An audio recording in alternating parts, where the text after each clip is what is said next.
Children of Lannion and Etalnaa by Neil Alexander. In a time still to come, in the world after this one, there lived a man named Lannion. He was a hero of the wars against the Fiend, having fought in many battles. When he began to age, he retired from the wars and went to live in the mountains with the white tips that stand by the great ocean. As Lannion wandered through the mountains, he climbed over a crag, and then amongst the birch trees by a small tarn he came upon the most beautiful woman he had ever seen.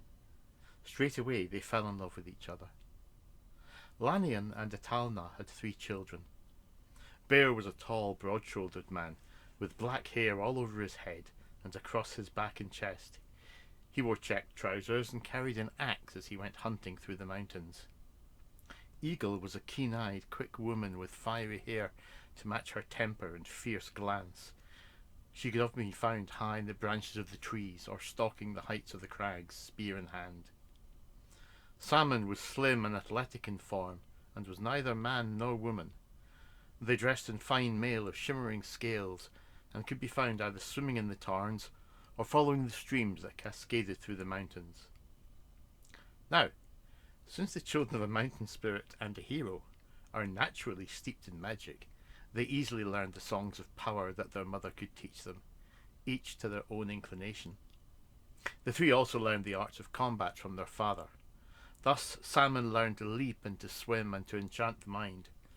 Bear learned to be as strong and immovable as the mountains themselves, and Eagle learned to fly and soar among the high peaks. The 3 siblings thus lived in harmony in the mountains, and after their father died, and their mother faded back into the white tips, they built houses of their own. Eagle built hers on top of the highest crag, from where she could survey the wilds. Bear built his in the depths of the woods, surrounded by the pines, oaks, and ferns that he loved. Salmon built theirs next to a broad upland stream, just above a foaming cataract. There came the time when the Fiend sent his forces against the people of those lands, but they were beaten back by armies led by the 3 heroes. This made the Fiend send 3 of his monsters against white-tipped country.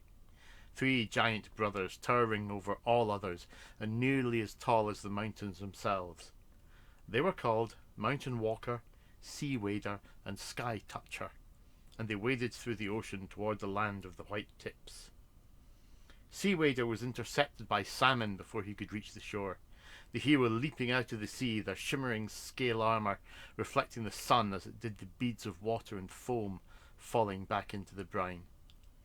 Skytoucher and Mountain Walker were striding over the land towards the mountains, leaving huge depressions in the earth.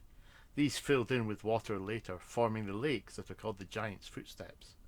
Eagle swept down out of the sky, her spear flashing back the sunlight as she gave forth her war scream of challenge and hatred. Mountain Walker strode on until he came close to the white tips, where he halted in the foothills, finding that his left foot could no longer move. Looking down, he saw Bear holding him by the heel and chanting rhymes of strength and might. Bear grew in size as he grappled with the giant. Brown hair burst out all over his body, and his teeth lengthened. Mountain Walker smote him with his fists, but Bear roared out runes of power so that he could resist the blows, struggling against the pain. As he grappled and punched the Titan, Bear found that his human form was not enough, so he abandoned his humanity, embracing the ferocity and solidity of the wilds. His claws grew and his body shifted into a bestial form. He tore at Mountain Walker with his claws, shredding the giant's skin. Using his strength and bulk, Bear forced the giant down until Mountain Walker lay in the foothills of the white tips, and Bear called on the power of his mother Etalnaa to fix him in place. Skytoucher swept his arms through the air, trying to land a blow on Eagle, but she flew around his head, fluttering her wings at his eyes and stabbing his face with her spear. No sooner had she slashed him or plunged her spear point into him, but the giant's skin formed over the wound. Eagle chanted runes of power, and the sky clouded, lightning striking down on her spear and blasting Skytoucher when she stabbed him. The giant's eyes blazed and his hair stood on end, but he seemed largely unaffected by the storm, the lightning and the thunder. Skytoucher continued to try to grab a hold of Eagle, And once he managed, but Eagle thrust with her spear into the webbing between his thumb and forefinger, and he let her go, bellowing in pain. The wound closed quickly, however, and the giant continued to pursue her. Eagle called the clouds of the storm to settle around the Titan's head, and then she called him on with her piercing cries. With his vision blinded by lightning and by the clouds, Skytoucher blundered after her, clawing at the wind in an attempt to grasp Eagle. But once she led him on into the hills at the foot of the White Tips, and then up into the mountains themselves. On up the crags and slopes he stumbled, until he passed even Eagle's eyrie, and climbed on the clouds, even up into the skies. He is still there, and if you look to the east in the summer, you will see the stars called Skytoucher climb into the night sky from the White Tip Mountains. Salmon leapt in front of Seawader, skipping from wave to wave and diving in with their sword cutting wounds in the giant's arms. Seawader called on dark magic and sprouted shark's teeth from his hands, with which he slashed at Salmon, but his attacks slid off their mail.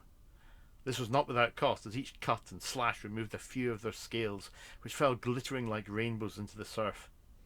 Realizing they had a limited amount of time before Seawader would cut through their armour, Salmon led the giant further into the ocean, diving deep to encourage the Titan to follow them. Seawader strode further and further out to sea, and he found that he had to change to manage the waves and the cold and pressure. Salmon swam around him, whispering songs of power, telling him the ways of the deep. They sang of the depths, dark and forbidding, and Seawader learned to swim as his legs fused and split into a tail beating the water, and his arms turned into huge flukes. Salmon sang of the cold and the crushing depths and the grinding of the northern ice, and Seawader grew tough grey skin with thick layers of fat to keep him warm. They sang of the lonely distances of the grey rolling sea, and Seawader matched his song to theirs, and the cry of the whale's song echoed through the deep as the first of the huge grey whales swam towards the ice.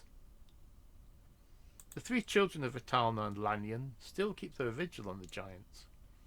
Salmon returns to the rivers to breed and to grow, but spends most of their time in the ocean, watching the whales.